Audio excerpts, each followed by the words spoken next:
मुख्यमंत्री की सभा में जीसीपीए कार्यकर्ताओं की भीड़ सोमवार को कुचबिहार रासमेला मैदान में देखा गया।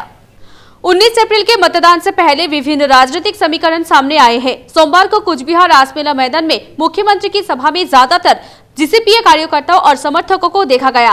सभा मंच में the greater Cooch Behar peoples association के झंडा भी देखा गया है।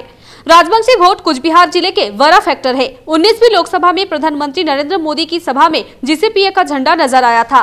इस बार जीसीपीए वंशी गुट तृणमूल के समर्थन में सक्रिय है, लेकिन अनंत महाराज बीजेपी के लिए सक्रिय नजर नहीं आ रहे हैं। भाषा दिएছেন সেই রাজবংশী ভাষা বিকাশ করার জন্য দিদি 200টা স্কুল দিয়েছে।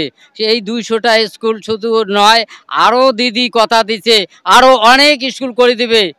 আগামী দিনে এই স্কুলগুলো আপডেট হবে, অনেক কিছু করবে, বিকাশ করবে আমার কুচবিহারবাসীর জন্য। ভূমিপুত্র রাজবংশী মানসিকগুলোর জন্য আমার দরদিয়া মরমিয়া মুখ্যমন্ত্রী যে কর্মকাণ্ডগুলো করছে সেই কর্মকাণ্ডগুলোর ভিত্তিতে তৃণমূল কংগ্রেসের যে প্রার্থী জগদীশ চন্দ্র বর্মা বসু নিয়ে এক সমর্থন আমরা করছি। আর সমর্থন করার জন্যে আজকে মমতা ব্যানার্জির ডাকত আমরা এই যে জনসভা যে উদয়ন দরবার, এই উদয়ন দরবারে আমরা আসছি।